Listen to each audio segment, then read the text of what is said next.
Having had my friend come to visit and we went for a chug and back, I'm now facing the wrong way and need to turn round, but it is very, very blustery this morning. The winding hole right in front of me, or behind me but in front of the boat, so this could be interesting. I'm going to play this in real time, just in case you've not seen me turn the boat before. You need to go half into the winding hole space and turn in as you go, so that ultimately you end up with the bow almost touching the widest point right in the corner of the hole. That gives you the most space to then bring the back around and turn the boat. You can see I've got the tiller hard over to the left and I'm giving it loads of throttle so as to give the boat as much turn as possible. If you don't have a decent amount of water rushing over the rudder, you won't get much turning, hence the revs. Then, just before the bow thumps into the opposite bank, I'll put the boat into a fairly hard reverse, which slows it down to stop it going forward, but doesn't stop it still turning a bit from the momentum it had. The boat will start going backwards towards the towpath side, which is fine, and I let it get almost there before going into forwards again and the tiller hard over once more to get the boat turning further. From then on, it's a case of forward with hard rudder and throttle and backwards to gain some space, until eventually you're pointing in the opposite direction. This is why it is a bad idea, and indeed prohibited, to moor on the towpath within the space of a winding hole. You'll be in the way of boats wanting to turn, and you're likely to have them crash into you.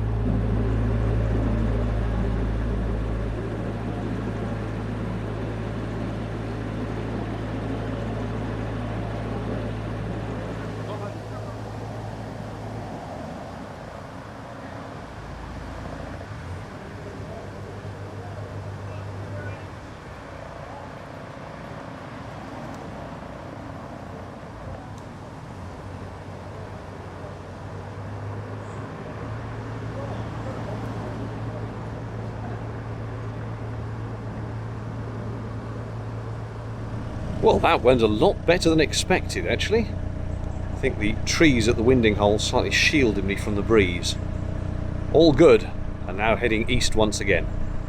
Willington is a popular village, and once you get past the marked 48-hour moorings, there's space to stop for 14 days, which sees a lot of boats tying up there.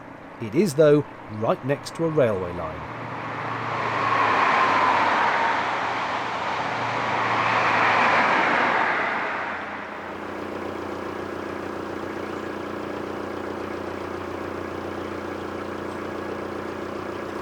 Here are the resident evils on the scrounge for food.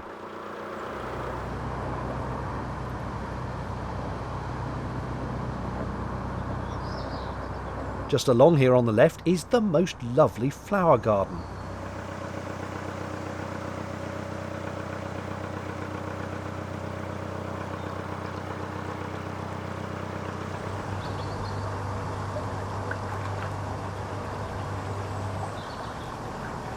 Outside the vast Mercia Marina, I was slightly surprised to be reminded by the moored wide-beam boat that by this point and east of here is a wide canal, so there are and will be many more wide-beam boats to be seen, as well as double-width locks to negotiate.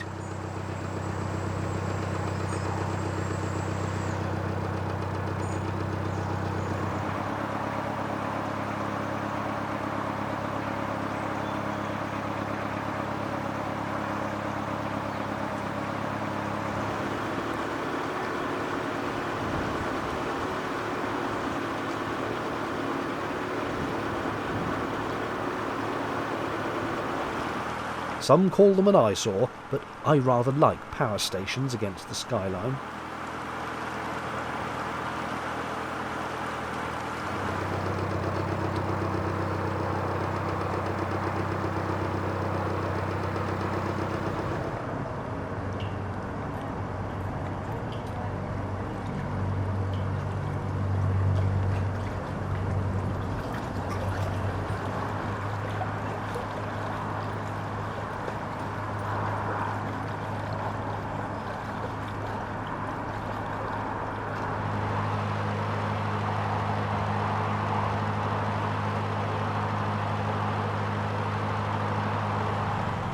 It is a little-known fact that Willington is host to the world's premier manufacturer of Canada geese.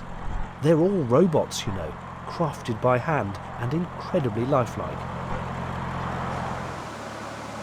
The first lock of the day is just past Stenson Marina. Another narrowboater was already filling the lock, so I merely had to wait before joining him.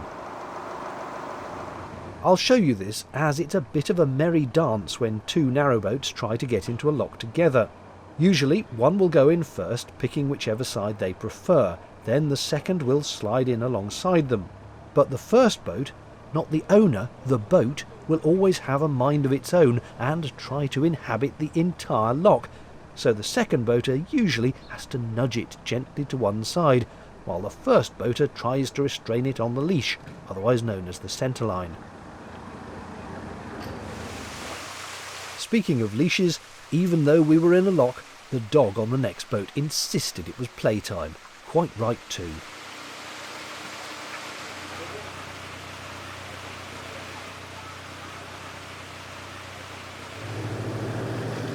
The other boater departed first, and as there was another boat waiting to come up, you can see it there on the lock landing, we didn't need to shut the gates behind us.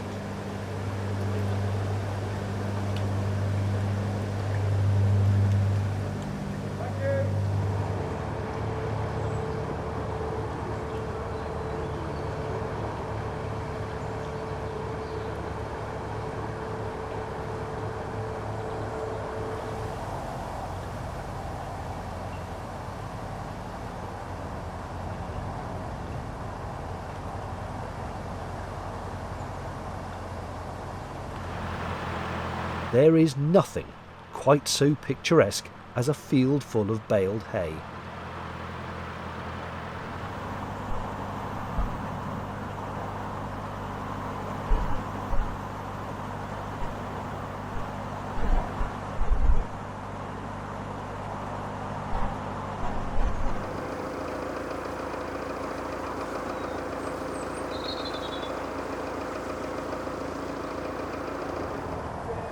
Another substantial wide beam. I'm guessing this was the full 12 feet. I'm curious to try steering one of those one day.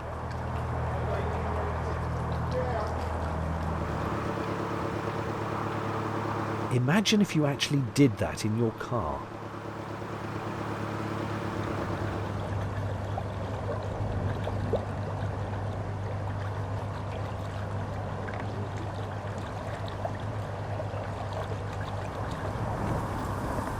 After a couple of hours I made it to Swarkston, where there's plenty of quiet moorings and a water point just up ahead. I stopped here for a while. I've spent a couple of days here at Swarkstone, sitting in the boat video editing, sitting in the well deck eating ice cream, watching the boats go by, that kind of thing. But as today is supposed to be the last nice day for a little while, I thought I'd take the opportunity to move on. No sooner had I gone past this handful of moorers than it was time to leap off the boat with the centerline in hand, so as to bring the boat in to the water point. I'm using the rope wrapped around a bollard to slow the boat to a halt. Then I secured the boat front and back and ran the hose pipe from the tap to the filling point in the well deck.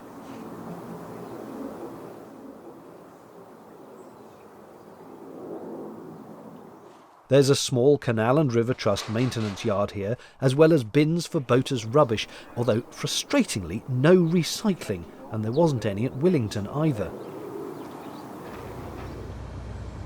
Once done, I cruised about 100 yards further on to the first lock of the day.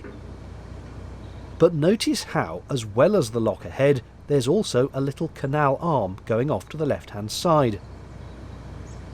It's best seen from the air. There's the lock, top right, and just a short stub of a canal with loads of boats moored to the left. That is, or was, the Derby and Sandyacre Canal, which linked the Trent and Mersey here to the Erewash Canal to the east of Derby. The canal is currently under restoration. A wide-beam boat was coming up the lock, so myself and another boater waited. This lock takes seemingly forever to fill. Eventually the wide beam came out, and I could do the dance of the duelling narrowboats once more.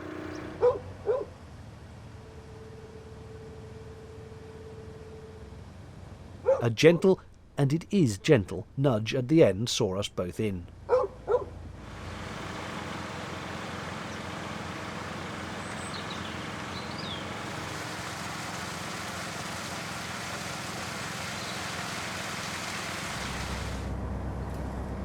It's a bit fast because it was right overhead, but I did enjoy the water patterns and the rusty steel of this bridge.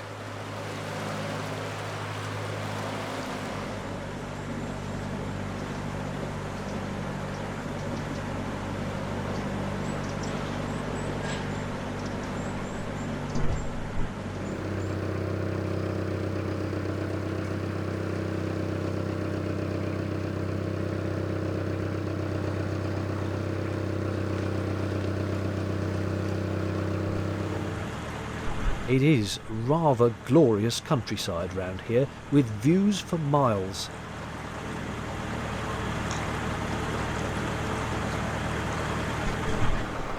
And nothing says countryside like a tractor and hay bales. Another little treat has been left here for boaters.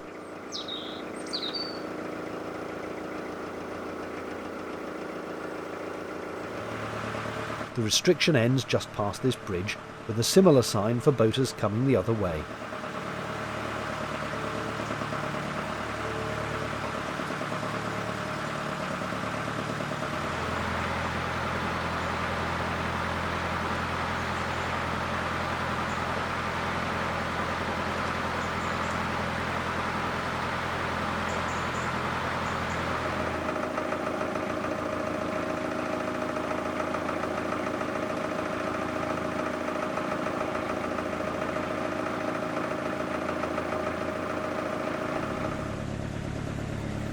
Ah, canal boating.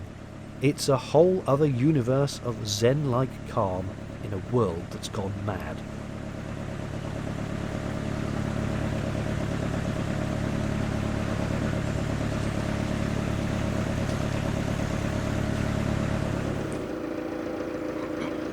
Lovely dog.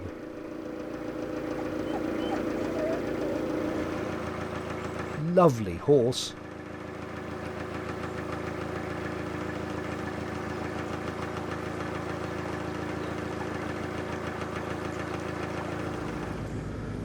Lovely bit of decking out to the canal from the house on the left. If you're going to do canal decking, you might as well go the whole hog. That's quite the party veranda.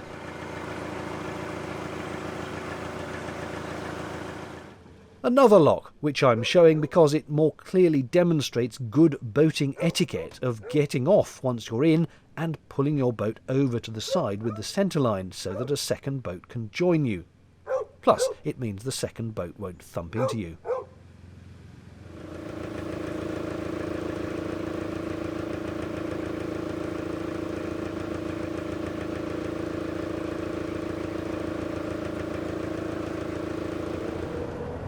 Goodness me, is this?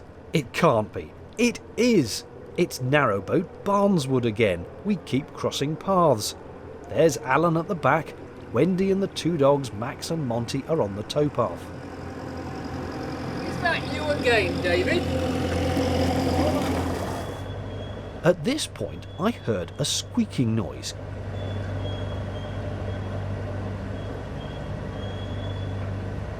I thought something was up with the boat, but it was coming from the woods. Any ideas?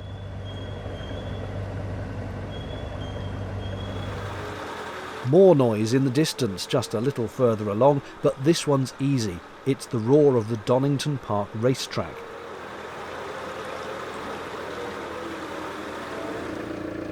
My final mystery of the trip was what this white building is in the distance.